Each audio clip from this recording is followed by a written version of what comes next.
అందరికీ నమస్కారం.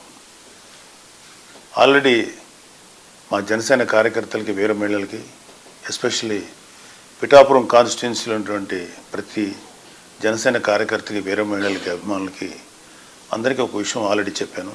అలాగే కూటమిలో ఉండేటువంటి కార్యకర్తలకి నాయకులకి మహిళా కార్యకర్తలందరూ కూడా ఒక విషయం చెప్పాము. రేపు జరిగే కౌంటింగ్ ప్రక్రియలో ఎట్టి పరిస్థితుల్లోనూ సంయమనం కోల్పోకండి, కొంచెం ప్రశాంతంగా ఉండండి. విజయం కూటమిని వివరించబోతుంది. సో ఓడిపోబోతున్నటువంటి వైసీపీ వాళ్ళు చేసేటువంటి కవింపు చర్యలకి మీరు ఎట్టి పరిస్థితుల్లో ప్రతిస్పందించద్దు అని చెప్పాను మీకు.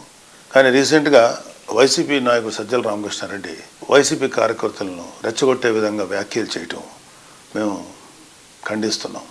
పార్టీ ఏదైనా కార్యకర్తల క్షేమం కోరాలి కానీ వారిని విద్వేషాలకి విధ్వంసాలకు పాల్పడే విధంగా రెచ్చగొట్టకూడదు.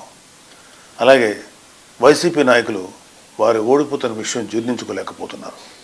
విద్వేషాలు రెచ్చగొట్టి కార్యకర్తలను బలి చేయాలని చూస్తున్నారు. వైసీపీ కార్యకర్తలైనా ఇతర ఏ పార్టీ కార్యకర్తలైనా ఒక విషయం గమనించుకోవాలి. ఆంధ్రప్రదేశ్ రాష్ట్రంలో ప్రజలు తమ నిర్ణయాన్ని ఓట్ల రూపంలో ఎప్పుడో వెల్లడించారు.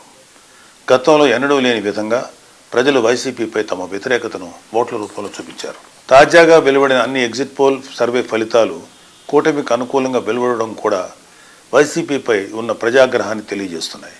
ఇక కౌంటింగ్ చేసి గెలుపొందిన వారిని ప్రకటించే ప్రక్రియ మాత్రమే మిగిలింది.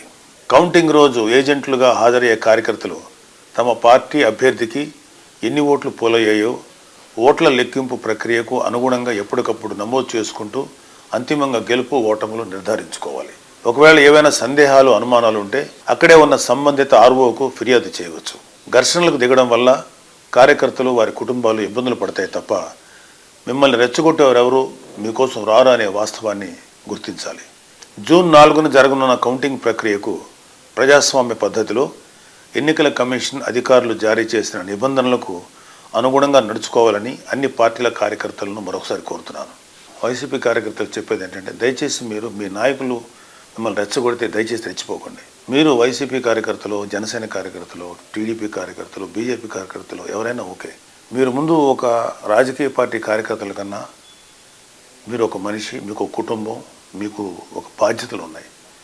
ఫస్ట్ ఇలాంటి వాటిలో మీరు సమయంతో బిహేవ్ చేస్తే బాగుంటుంది తప్ప మీరు ఏ తప్పు చేసినా సరే పోలీస్ కేసులు కానీ ఇతరత్ర సమస్యలు మేము చుట్టుపట్టే అవకాశం ఉంది. దయచేసి వాటికి మీరెవరూ కూడా లొంగద్దు. న్యాయబద్ధంగా, చట్టబద్ధంగా, ప్రజాస్వామ్యయుతంగా ఈ ఓట్ల లెక్కింపుని ప్రక్రియని మనం సంపూర్ణంగా నెరవేర్చుకుందాం. దయచేసి ఎవరూ కూడా ఆవేశాలకు లోనవద్దు. ప్రజాస్వామ్య స్పిరిట్ని మనందరం గౌరవిద్దాం. అలాగే ఎవరైనా సరే ఇంకొక ఇతర పార్టీ నాయకులు కానీ ఇతర పార్టీ కార్యకర్తలు కానీ రెచ్చగొట్టినా సరే దయచేసి ఎవరు రెచ్చిపోకండి. ఎవరు విన్ అవుతున్నారో ఎవరు లూజ్ అవుతున్నారు అనేది ఆల్రెడీ నిక్షిప్తమైంది. వాళ్ళని జస్ట్ అనౌన్స్ చేసి బయట పెట్టడమే తరువాయి. సో ఇప్పుడు ఏ కార్యకర్త అయినా ఏమీ చేసేది లేదు. జస్ట్ హుందాగా ఏదైతే ఫలితాలు వస్తాయో వాటిని స్వీకరిద్దాం. Thank you. జై జనసేన, జై హింద్.